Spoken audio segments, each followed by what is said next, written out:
Cobra और Apache न केवल सबसे प्रतिष्ठित अटैक हेलीकॉप्टर हैं, बल्कि अमेरिकी सशस्त्र बलों की सभी शाखाओं में सबसे लंबे समय तक सेवा देने वाले विमानों में भी शामिल हैं। हालांकि इन्हें शीत युद्ध के दौरान पेश किया गया था। दोनों प्लेटफॉर्म अभी भी सेवा में हैं। अपाचे तो वास्तव में अभी भी सक्रिय युद्ध में है जब हम ये वीडियो रिकॉर्ड कर रहे हैं। लेकिन ऐसा क्यों है? क्या ये दोनों हेलीकॉप्टर सीनफील्ड और स्वीट चाइल्ड ऑफ माइन से भी पुराने नहीं हैं? अमेरिका ने इन्हें बदलने की कोशिश की थी। असल में उसने 4 बार इन्हें बेहतर चीज से बदलने की कोशिश की थी, लेकिन किसी न किसी वजह से ऐसा लगता है कि जब भी इंजीनियरों की एक टीम नई और बेहतर कोबरा और अपाचे को डिजाइन करने के लिए एक साथ बैठती थी, तो ब्रह्मांड अपनी पूरी ताकत लगा देता था कि ऐसा ना हो सके। तो चलिए जानते हैं क्यों। कोबरा का डिजाइन व उद्देश्य। इन दोनों डिजाइनों में से सबसे पुराने से शुरू करते हैं। कोबरा वियतनाम युद्ध का एक उत्पाद है।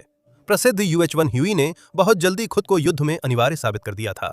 वियतनाम में सैनिकों को बड़े इलाकों में तेजी से आगे बढ़ना होता था और उनकी मुठभेड़ें पहले के युद्धों से कहीं ज्यादा तेज व गतिशील थीं। ह्यूई जैसे यूटिलिटी हेलीकॉप्टर की उपयोगिता देखकर हेलीकॉप्टर युद्ध की संभावनाएं और बढ़ाने का विचार आया, जिससे कोबरा और फिर अपाचे बने। ह्यूई के पीछे डिफेंस कॉन्ट्रैक्टर पहले से ही हेलीकॉप्टर गनशिप के विचार पर सोच विचार कर रहा था और इसमें मुनाफे का मौका देख रहा था। एयरफोर्स को आर्मी के खुद के हेलीकॉप्टर चलाने पर आपत्ति थी, क्योंकि वे इसे अपने क्षेत्र में हस्तक्षेप मानते थे और आर्मी एयरफोर्स पर क्लोज एयर सपोर्ट की जिम्मेदारी नहीं छोड़ना चाहती थी, क्योंकि उन्हें विश्वास नहीं था कि एयरफोर्स इस भूमिका को गंभीरता से लेती है। उस समय लॉकहीड अपना AH-56 शाइन अटैक हेलीकॉप्टर बना रहा था, लेकिन इसे पूरी तरह विकसित, टेस्ट और सेवा में लाने में समय लगता, जो असल में कभी हुआ ही नहीं। आगे और बताएंगे। बेल ने सुझाव दिया कि ह्यूई प्लेटफॉर्म को अटैक हेलीकॉप्टर में बदलकर उसे यूटिलिटी हेलीकॉप्टरों की एस्कॉर्ट और जमीन पर सैनिकों की मदद के लिए डिजाइन किया जाए। इस तरह सेना बिना किसी औपचारिक डिजाइन प्रतियोगिता के अटैक हेलीकॉप्टर खरीद सकती थी, जो अन्यथा असंभव होता। और बेल भी अपना नया अटैक हेलीकॉप्टर जल्दी डिजाइन कर सकता था, क्योंकि ह्यूई का प्लेटफॉर्म पहले से मौजूद था। कोबरा एक इम्प्रोवाइज्ड अटैक हेलीकॉप्टर था, जिसके पीछे कोई प्रोग्राम नहीं था, लेकिन इत्तेफाक से प्रभावी रहा और बाद में खुद का प्लेटफॉर्म बन गया। इसी वजह से सबसे पहला कोबरा असल में ह्यूई कोबरा कहलाता था, एक ही शब्द में। लेकिन कोबरा नाम ज्यादा कूल लगता है और ये आपको एक खतरनाक सांप की याद दिलाता है, ना कि एक खतरनाक सांप जो हेलीकॉप्टर उड़ा रहा हो। इसी कारण छोटा नाम ही रह गया। प्रोटोटाइप्स में करीब 80% समानता ह्यूई से थी, बाकी 20% में कुछ अहम डिजाइन बदलाव थे। यह बहुत महत्वपूर्ण था, क्योंकि इसका मतलब था कि कोबरा को फील्ड में ह्यूई के पार्ट्स से ठीक किया जा सकता था और इसके उलट भी। सबसे बड़ा बदलाव इसका नया पतला और फाइटर जेट जैसा डिजाइन था। संकरी फ्यूजलाज ने एरोडायनेमिक प्रदर्शन बढ़ाया। कोबरा ह्यूई से छोटा और पतला है, साथ ही इसमें रिट्रैक्टेबल लैंडिंग गियर है, जो बड़ा सुधार था। ये 53 फीट या 16 मीटर लंबा, 10 फीट 4 इंच या 13.15 मीटर चौड़ा और 13 फीट 6 इंच या 4.1 मीटर ऊंचा है। कोबरा की चौड़ाई के साथ स्टार चिन्ह इसलिए है क्योंकि इसकी करीब 20% चौड़ाई फ्यूजलेज के दोनों ओर लगे स्टब विंग्स के कारण है, जिन पर हथियार लगाए जाते हैं। अगर आप इसकी तुलना ह्यूई से करें, तो पुराना हेलीकॉप्टर लगभग 4 फीट ज्यादा लंबा, कम से कम 1 फीट ज्यादा ऊंचा और कुछ फीट ज्यादा चौड़ा है, जो उसकी यूटिलिटी भूमिका के हिसाब से सही है। हालांकि इंजन, ट्रांसमिशन और रोटर सिस्टम वही थे जो ह्यूई में इस्तेमाल होते थे, लेकिन नए फ्यूजलेस डिजाइन से उड़ान प्रदर्शन में अंतर दिखता था। अपने आकार के कारण कोबरा बहुत फुर्तीला था और वियतनाम में उसे गिराना मुश्किल था। ये ह्यूई से भी तेज था। कोबरा 171 मील 276 किमी प्रति घंटे की टॉप स्पीड से उड़ सकता था, जबकि ह्यूई 127 मील 204 किमी प्रति घंटे से तेज नहीं जा सकता था। कोबरा की रेंज भी बेहतर थी, 360 मील या 570 किलोमीटर, जबकि ह्यूई की रेंज क्रमशः 318 मील और 511 किलोमीटर थी। कोबरा ह्यूई के मुकाबले टारगेट तक आधे समय में पहुंचता था और 3 गुना ज्यादा रुक सकता था, वो भी 2 गुना गोला बारूद लेकर। असल में इसका मतलब था कि कोबरा किसी इलाके को मशीन गन की गोलियों से छलनी कर सकता था, ह्यूई के लिए रास्ता साफ कर सकता था, जो ग्राउंड ट्रूप्स को उतारते थे और फिर उन ग्राउंड ट्रूप्स को सपोर्ट करते थे, उसके बाद बेस पर लौट जाते थे। कोबरा को सिर्फ 2 क्रू मेंबर चाहिए होते थे, दोनों ही पायलट होते थे। एक उड़ान का कमांडर होता था और ऑनबोर्ड हथियार सिस्टम को कंट्रोल करता था, जबकि दूसरा हेलीकॉप्टर उड़ाता था। दोनों पायलट बख्तरबंद कॉकपिट से सुरक्षित थे। हथियारों की बात करें तो ह्यूईज में सिर्फ मशीन गन और 70 मिमी रॉकेट पॉड्स होते थे, यानी मानक इतना नीचे था कि कोबरा उसे आसानी से पीछे छोड़ देता था। कोबरा में 7.62 मिमी मिनीगन पॉड, चिन माउंटेड गन, कॉकपिट के नीचे लगी होती थी और इसमें 70 मिमी रॉकेट्स भी होते थे, जिनकी संख्या लॉन्चर के अनुसार 7 या 19 हो सकती थी। M28 टर्रेट में 2 7.62 मिमी मिनीगन, 2 40 मिमी ग्रेनेड लॉन्चर या इनमें से एक लगाया जा सकता था। इस तरह कोबरा अपने जैविक नाम जैसा एक यांत्रिक अवतार बन गया, क्योंकि वह पैदल सेना से लड़ने के लिए बेहतरीन हथियारों से लैस था। सांपों के विपरीत कोबरा अक्सर जोड़ों में या अन्य हेलीकॉप्टरों के साथ स्काउट बनकर काम करते थे, जिससे वे और घातक हो जाते थे। 1100 से ज्यादा हेलीकॉप्टरों वाले अमेरिकी सेना के कोबरा बेड़े ने वियतनाम में 1 मिलियन से ज्यादा ऑपरेशनल घंटे पूरे किए और सेना ने कोबरा को 2001 तक रिटायर नहीं किया। लेकिन क्या इससे वीडियो का मकसद खत्म नहीं हो जाता? नहीं, क्योंकि अमेरिकी सैन्य बलों ने असली कोबरा को रिटायर कर दिया था ताकि वे नए और बेहतर कोबरा ला सकें। मरीन ने जब उन्होंने देखा कि कोबरा कितना अच्छा है तो वे अपना खुद का संस्करण चाहते थे, और इसी तरह कोबरा असल में एक सेवा शाखा से दूसरी में चला गया। AH-1 super cobra marine corps के ओरिजिनल कोबरा का अपग्रेड है, जिसमें 2 नई खूबियां हैं। पहली, समुद्री सुरक्षा के लिए ट्विन इंजन है। नया सुपर कोबरा ओरिजिनल से भारी और अधिक हथियारों से लैस होगा। मरीन जहाजों से हमले शुरू करते हैं, जिससे उन्हें टारगेट तक अधिक दूरी तय करनी होती है, जबकि आर्मी हेलीकॉप्टर लड़ाई के नजदीक होते हैं। एक पायलट के रूप में आप नहीं चाहेंगे कि आपका एकमात्र इंजन पानी के ऊपर खराब हो। ड्यूअल इंजन ने नए सुपर कोबरा को, जो ओरिजिनल से करीब 2 टन भारी है, 20% तेज बनाकर 220 मील 350 की मील पर घंटा टॉप स्पीड और लगभग समान कॉम्बैट रेंज दी है। दूसरा बड़ा बदलाव हथियारों से जुड़ा है। जैसे सुपर कोबरा ने कोबरा को पछाड़ा, वैसे ही कोबरा ने ह्यूई को। संभावना है कि मरीन कॉर्प्स के अधिकारियों ने बेल के अधिकारियों से बस इतना कहा होगा कि नए हेलीकॉप्टर के हथियारों को जबरदस्त तरीके से पावरफुल बना दो। बेल ने इसमें 20 मिमी घूमने वाली तोप लगाई, जिसमें 750 गोलियां थीं, 19 या 7 short rocket pods 70 millimetre rockets के लिए, 8 127 मिलीमीटर रॉकेट्स, 8 तक एंटी टैंक मिसाइलें, 8 तक AGM 114 हेलफायर मिसाइलें, 2 AGM 65 मैवरिक मिसाइलें, उन जमीनी लक्ष्यों के लिए जिन्हें पायलट खास तौर पर नापसंद करता है, और 2 AIM-9 साइड वाइंडर मिसाइलें हवाई लक्ष्यों के लिए। हे भगवान, क्या बात है! स्पष्ट रहे, इन सभी हथियार प्रणालियों को एक साथ नहीं लगाया जा सकता था क्योंकि जगह कम थी। लेकिन सुपर कोबरा बहुत कुछ ले जा सकता था, और इसकी विविधता ने असली कोबरा को बच्चों के खिलौने जैसा बना दिया था। मरीन इनसे बहुत खुश थे। इन्होंने गल्फ वॉर में 97 टैंक और 104 APC तबाह कर अपनी काबिलियत साबित की। इन्हें इराक पर हमले और करीब 1 दशक पहले इस्लामिक स्टेट के खिलाफ अभियान में भी इस्तेमाल किया गया। अमेरिका ने कम से कम 40 सुपर कोबरा ईरान को बेचे थे, जो मौजूदा हालात को देखते हुए काफी विडंबनापूर्ण है, और मरीन ने 2020 में सुपर कोबरा को रिटायर कर दिया और उसकी जगह, जैसा कि आप सोच सकते हैं, एक नए कोबरा डिजाइन को चुना। उस डिजाइन को वाइपर कहा जाता है, जबकि कोबरा असल में वाइपर नहीं है।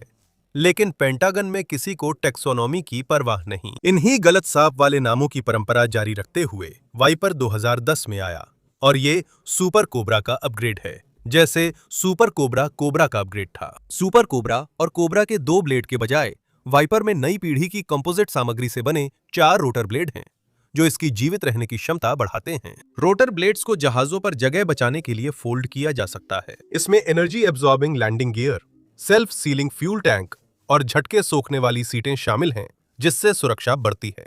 हथियारों के मामले में ये सुपर कोबरा जैसा है, जिसमें 20 मिमी चिन माउंटेड तोप है, लेकिन इसके बड़े स्टब विंग्स में ज्यादा रॉकेट और मिसाइलें लग सकती हैं। इसलिए वाइपर एक बार में 76 या 38 गाइडेड 70 मिमी रॉकेट्स ले जा सकता है।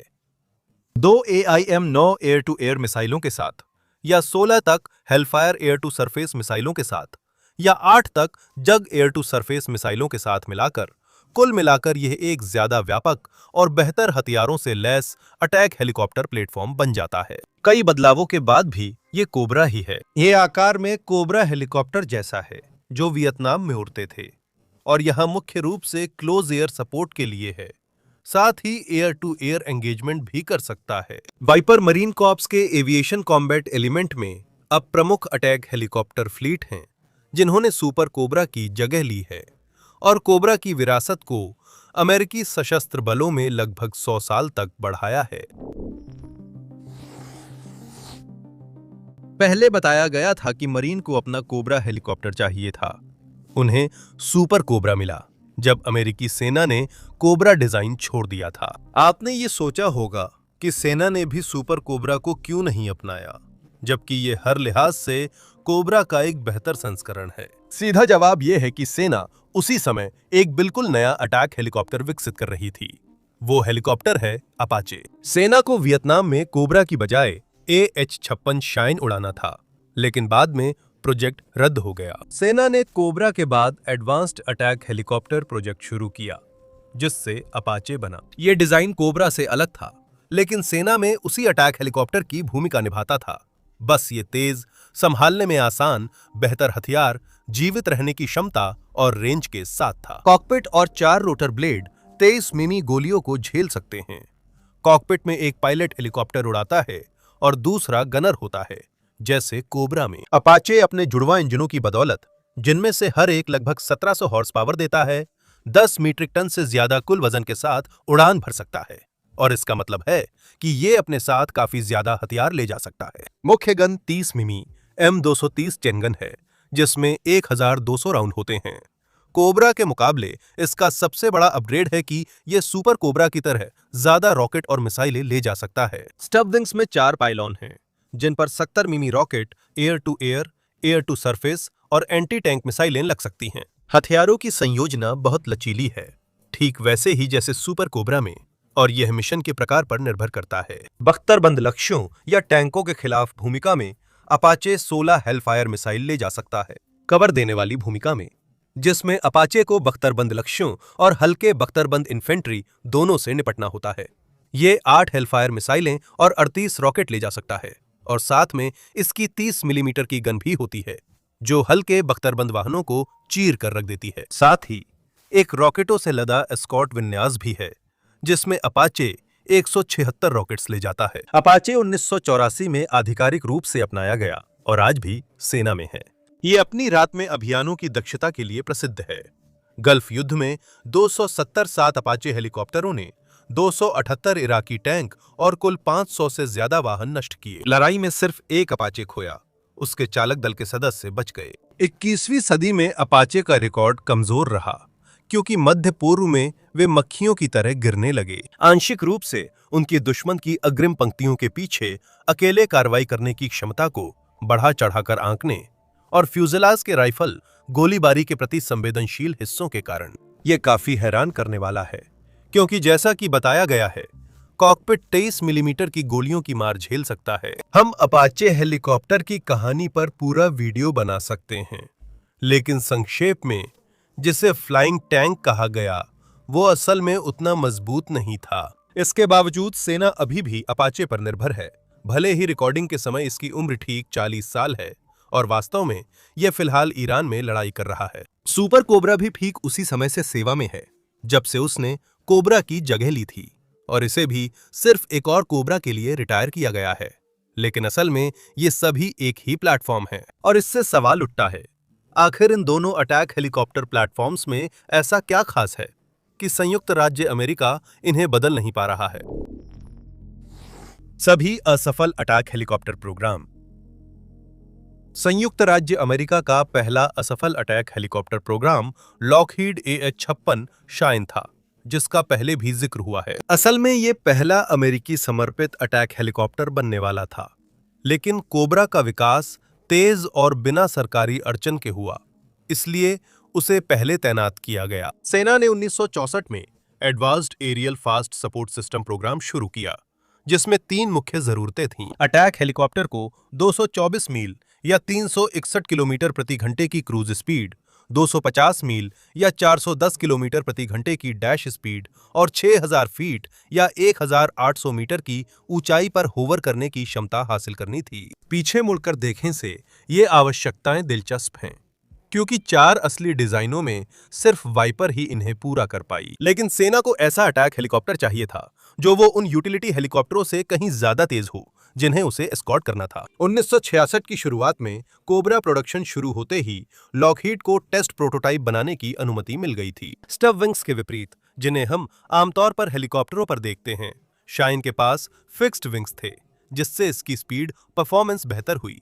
इसे कंपाउंड हेलीकॉप्टर भी कहा जाता है। इसमें एक पुशर प्रोपेलर भी है, जो जैसा कि आप नाम से समझ सकते हैं थ्रस्ट देता है और रोटर पर लोड कम करता है, जिससे वह ज्यादा लिफ्ट पैदा कर सकता है। इसी कारण शाइन 230 मील 370 किमी प्रति घंटे की स्पीड तक जा सकता था, जो आर्मी की जरूरतों के करीब था। कोबरा जितना दिखता है, शाइन का वजन अपाचे के करीब है, 5.5 मीट्रिक टन, और ये अपने वजन के दुगने से भी ज्यादा के साथ उड़ान भर सकता था। इस हेलीकॉप्टर में लगभग 4000 हॉर्स पावर की ताकत और 4 ब्लेड थे। ये कोबरा से तेज और ज्यादा हथियारों से लैस था। साथ ही इसमें 2 इंटीग्रेटेड गन थीं। वेंट्रल टरेट में 30 मिमी तोप थी और नोज टरेट में 7.62 मिमी तोप या 40 मिमी ग्रेनेड लॉन्चर लग सकता था। पंखों के 6 हार्ड पॉइंट्स पर 70 मिमी रॉकेट या एंटी टैंक मिसाइलें लग सकती थीं, जो ओरिजिनल कोबरा से अपग्रेड था, क्योंकि वह मिसाइलें नहीं चला सकता था। हेलीकॉप्टर भी बेहद फुर्तीला था। 1967 में इसके प्रदर्शन के दौरान उस समय तक कोबरा पहले ही वियतनाम के जंगलों में गहराई तक ऑपरेशन कर रहे थे। शाइन प्रोटोटाइप ने तेज क्रॉसविंड में होवर किया और अंत में 2 आगे के लैंडिंग गियर पर उतरकर दर्शकों को सलाम किया। सभी के अनुसार ये कोबरा से तेज, बेहतर सुसज्जित हेलीकॉप्टर था और उतना ही फुर्तीला भी था। तो इसे रद्द क्यों कर दिया गया? 1969 तक कोबरा ने वियतनाम में 2 साल बिता लिए थे, जबकि शाइन अभी भी परीक्षण में था और सेना उसकी प्रगति से संतुष्ट नहीं थी। उन्हें हेलीकॉप्टर तुरंत चाहिए था, बाद में नहीं। सेना को शाइन के जल्दी आने की उम्मीद नहीं थी, इसलिए उन्होंने उत्पादन अनुबंध रद्द किया, लेकिन विकास अनुबंध जारी रखा।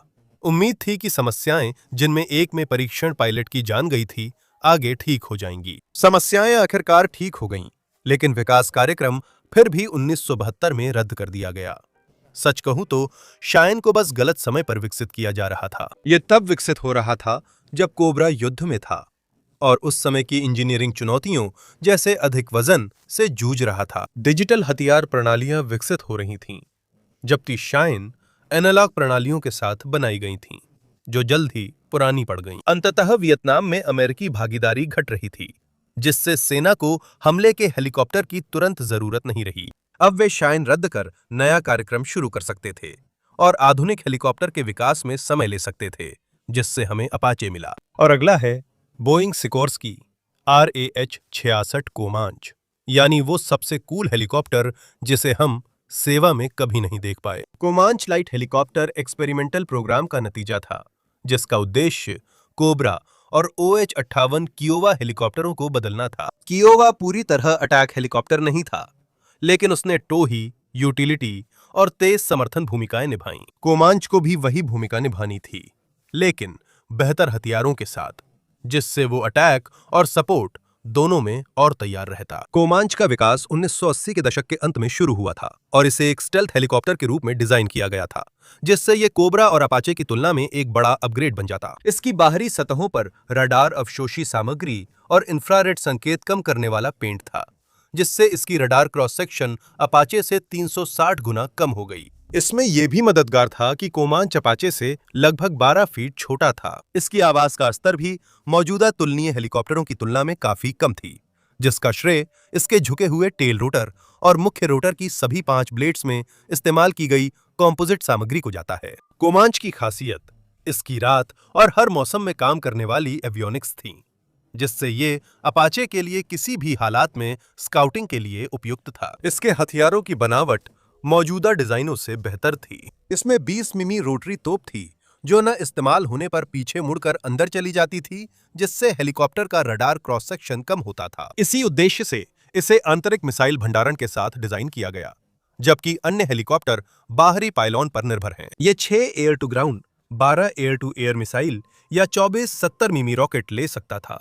अगर ज्यादा फायर पावर चाहिए होती तो यह स्टब विंग से अतिरिक्त 8 हेलफायर मिसाइलें, 16 स्टिंगर मिसाइलें या 56 70 मिमी रॉकेट ले सकता था।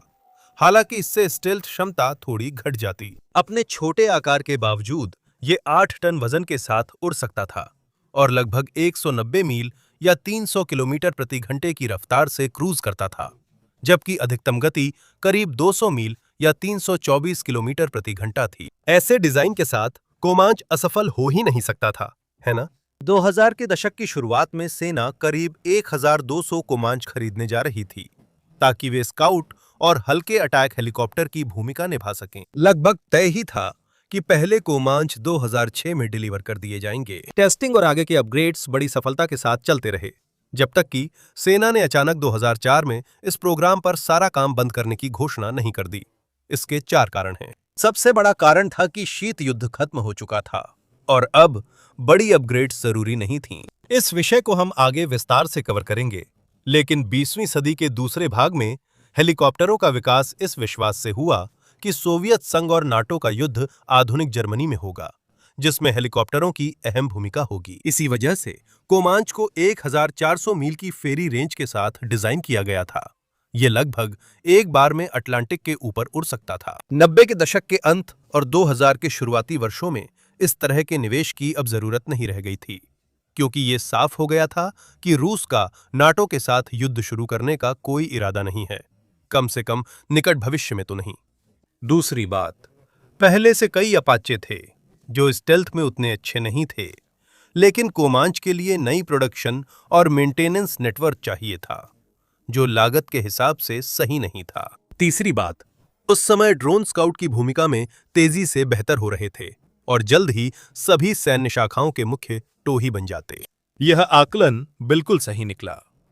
कोमांच को रद्द करने का मुख्य कारण हवाई युद्ध में बदलाव और एंटी एयरक्राफ्ट हथियारों का तेज विकास था। माना गया कि अपाचे को नई प्रणालियों के चलते रिटायर कर नए हेलीकॉप्टर लाने पड़ सकते हैं, जिससे अमेरिकी टैक्सपेयर्स को अरबों डॉलर का नुकसान होता। सेना एक नया और भी महंगा हेलीकॉप्टर लाना नहीं चाहती थी, जिसे बाद में रिटायर भी करना पड़े। आखिरकार 4 में से 3 कारण अनावश्यक खर्चों पर आकर रुकते हैं। 2002 में जब इस प्रोग्राम को पुनर्गठित किया गया तो अनुमान लगाया गया कि विकास और पूरी तरह से उत्पादन की अंतिम लागत लगभग 27 अरब डॉलर तक पहुंच जाएगी। इस प्रोग्राम को बंद करने तक करीब 8 अरब डॉलर खर्च हुए, जिसमें टर्मिनेशन फीस भी थी, और ये दोनों विकल्पों में बेहतर था। कोमांच एक शानदार हेलीकॉप्टर बन सकता था, लेकिन ये होना लिखा नहीं था। हालांकि बेल का ARH-70 अरापाहो ऐसा नहीं कह सकता। ये हेलीकॉप्टर सशस्त्र टोही हेलीकॉप्टर प्रोग्राम के तहत डिजाइन किया गया था, जिसे कोमांच प्रोग्राम रद्द होते ही शुरू किया गया था। बेल ने शुरू में कॉन्ट्रैक्ट ये सोचकर जीता था कि वो अपने बेल 407 नागरिक हेलीकॉप्टर को सैन्य रूप देकर उसमें बेहतर इंजन और हथियार लगा देगा। आज जिन हेलीकॉप्टरों का जिक्र हुआ, उनमें ये सबसे छोटा था और सामान्यतः खास प्रभाव नहीं डाल सका। ये सुनने में कठोर लगे, पर असल में ये तारीफ है, क्योंकि पहली उड़ान में ही इसमें विनाशकारी खराबी आ गई थी। इसने अपनी सारी इंजन शक्ति खो दी थी और पायलट किसी तरह उसे उतारने में कामयाब रहे और चमत्कारिक रूप से सुरक्षित रहे, जबकि प्रोटोटाइप पूरी तरह नष्ट हो गया। इस कार्यक्रम को तुरंत बंद कर दिया गया। ये कियोवा को ऐसे हेलीकॉप्टर से बदलने की दूसरी नाकाम कोशिश थी जो टोही और हमले दोनों के लिए उपयुक्त हो। भगवान कसम, ये आखिरी नहीं थी। सशस्त्र हवाई टोही कार्यक्रम जल्दी शुरू हुआ, लेकिन यह अनुबंध दिए जाने के चरण तक भी नहीं पहुंच पाया और कम सफल रहा। Boeing AH-6 MH-6 little bird पर आधारित था, लेकिन कम जीवित रहने की क्षमता के कारण इसे खारिज कर दिया गया। इस कार्यक्रम से जुड़ा दूसरा प्रासंगिक helicopter platform Sikorski S-97 raider है। हालांकि इस हेलीकॉप्टर को भी खारिज कर दिया गया था, लेकिन बाद में इसे फिर से शुरू किया गया और भविष्य के अटैक रिकॉनिसेंस एयरक्राफ्ट प्रोग्राम के तहत सिकोरस्की रेडर X में बदल दिया गया, जिसे आमतौर पर फारा के नाम से जाना जाता है। फारा की शुरुआत 2018 में हुई।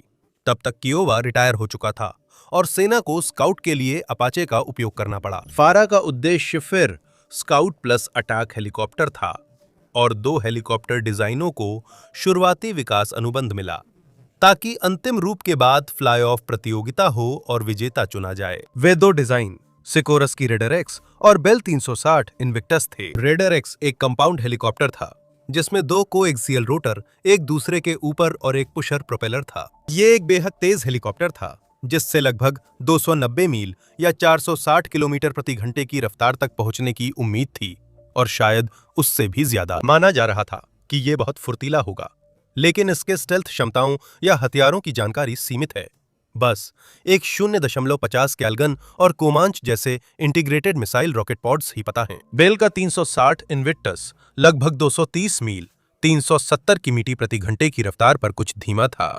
यह डिजाइन रेडर एक्स की तुलना में वायुगतिकीय रूप से उतना सुव्यवस्थित नहीं है क्योंकि इसमें छोटे सहायक पंख हैं, जबकि मिसाइलें इंटीग्रेटेड लॉन्चर्स पर माउंट की जाएंगी और साथ में 20 मिलीमीटर की तोप होगी। हमारे पास खास जानकारी नहीं है क्योंकि इसे डिजाइन रेडर एक्स के साथ 2024 में रद्द कर दिया गया था। सेना ने स्काउट और अटैक हेलीकॉप्टरों की घटती व्यावहारिकता और वित्तीय औचित्य के कारण पूरा फारा कार्यक्रम रद्द कर दिया, क्योंकि सस्ते मानव रहित हवाई वाहनों के बढ़ते उपयोग के कारण जो कम विकास, उत्पादन और रखरखाव लागत पर वही भूमिका निभा सकते हैं। उस समय तक स्काउट और अटैक भूमिकाओं के लिए सेना ने 20 साल में $9 अरब खर्च किए थे और अब इसे बंद करने का समय था। रिकॉर्डिंग के समय अमेरिका में अटैक हेलीकॉप्टर या स्काउट और अटैक हेलीकॉप्टर के कोई विकास कार्यक्रम चालू नहीं है, जिससे कोबरा और अपाचे सेना और मरीन कॉर्प्स के पहले व एकमात्र समर्पित अटैक हेलीकॉप्टर रह गए हैं। संयुक्त राज्य अमेरिका कोबरा और अपाचे को क्यों नहीं बदलता? तो आज के मुख्य सवाल का जवाब बहुत ही जटिल है।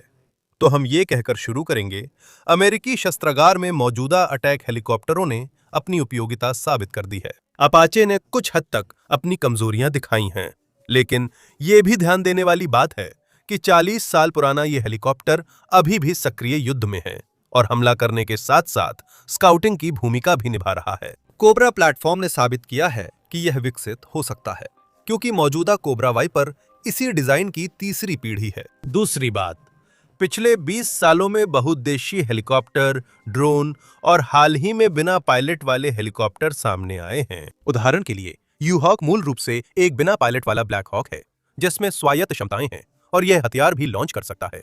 अगर आप चाहें तो हमारे पास इस पर एक डीप डाइव वीडियो भी है, लेकिन इसे एक उदाहरण के तौर पर लेते हुए छोटे बिना पायलट वाले अटैक हेलीकॉप्टरों का विकास होना कोई मुश्किल बात नहीं है। साथ ही ड्रोन के बढ़ते उपयोग, हवाई क्षमताओं के विकास और विस्तार और हेलीकॉप्टरों की तुलना में उनकी बेहद कम उत्पादन लागत को देखते हुए हमें सच में खुद से ये सवाल करना चाहिए कि क्या अब भी अटैक हेलीकॉप्टरों में पैसा लगाना वाकई में फायदेमंद है? दुनिया की सेनाएं भी ऐसा नहीं सोचती।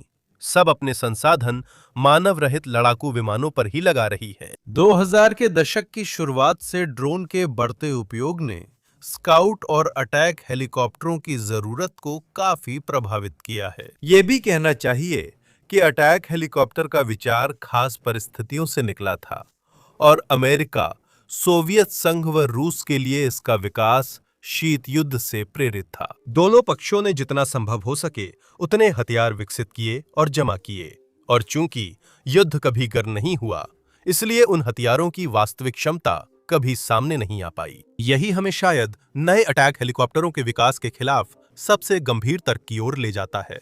कोई और इन्हें विकसित नहीं कर रहा है क्योंकि सभी लोग ड्रोन, मानव रहित विमान और मानव चालित विमानों पर ध्यान केंद्रित कर रहे हैं। रूस की मुख्य अटैक हेलीकॉप्टर फोर्स में अभी भी MiG-24, Mi-28, Kamov KA-50, black shark और KA-52 एलिगेटर शामिल है। इन हेलीकॉप्टरों को शीत युद्ध में बनाया गया था, एलिगेटर को छोड़कर, और सभी ने यूक्रेन में खराब प्रदर्शन किया। इन्हें 100 से ज्यादा बार एंटी एयर सिस्टम या यूक्रेनी ड्रोन द्वारा गिराया जा चुका है, और केवल एलिगेटर ने ही 2023 की यूक्रेनी काउंटर ऑफेंसिव के दौरान अच्छा प्रदर्शन किया था। चीन के पास सबसे नए अटैक हेलीकॉप्टर Z-10 और Z-19 हैं, और वो अभी Z-21 हैवी अटैक हेलीकॉप्टर भी विकसित कर रहा है। हालांकि इन डिजाइनों से पहले चीन के पास कोई भी अटैक हेलीकॉप्टर नहीं था और उन्होंने इन्हें 2000 के दशक की शुरुआत में विकसित करना शुरू किया था, जब यह इतना स्पष्ट नहीं था कि ड्रोन तोही और हमले की भूमिका ले लेंगे। अटैक हेलीकॉप्टर की कमी पूरी करते हुए भी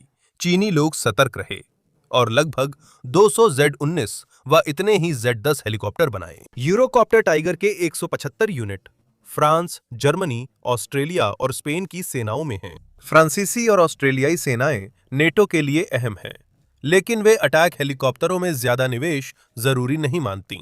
संयुक्त राज्य अमेरिका ने 2700 से अधिक अपाचे बनाए हैं। वर्तमान में लगभग 750 चला रहा है, जबकि मरीन करीब 200 वाइपर चला रहे हैं। इसका मतलब है अमेरिका के पास कुल मिलाकर 1000 से कम अटैक हेलीकॉप्टर हैं। कुल मिलाकर एक बात स्पष्ट होती है, अटैक हेलीकॉप्टरों का व्यावहारिक महत्व समय के साथ लगातार कम होता जा रहा है और उसी समय ऐसी नई तकनीकें विकसित हो रही हैं जो वही भूमिका निभा सकती हैं, जिससे अटैक हेलीकॉप्टरों के लिए कोई जगह नहीं बची है। क्या इसका मतलब है कि अब अटैक हेलीकॉप्टरों के लिए कोई जगह नहीं है? नहीं, ऐसा बिल्कुल नहीं है। दूसरी और तीसरी श्रेणी की सेनाएं अभी इनका कुछ उपयोग कर सकती हैं, लेकिन जल्द ही अटैक हेलीकॉप्टर वहां भी बेकार हो सकते हैं, क्योंकि ड्रोन हासिल करना, उनका रखरखाव करना और चलाना अब बहुत आसान और सस्ता है। युद्ध तकनीक विकसित हो गई है और युद्ध का तरीका बदल गया है। सवाल ये नहीं कि अमेरिका कोबरा और अपाचे क्यों नहीं बदल सकता, बल्कि क्या उनके विकल्पों में निवेश समझदारी है। संयुक्त राज्य अमेरिका पर्याप्त संसाधन लगाकर इन डिजाइनों को बदल सकता है, लेकिन अब ऐसा नहीं करेगा क्योंकि लागत सही नहीं ठहरती। इसका मतलब है कि अपाचे, कोबरा, वाइपर और AH-6 लिटिल बर्ड के अटैक वेरिएंट्स शायद सिर्फ पहले ही नहीं, बल्कि अमेरिकी शस्त्रागार में इकलौते अटैक हेलीकॉप्टर बने रहेंगे। धन्यवाद।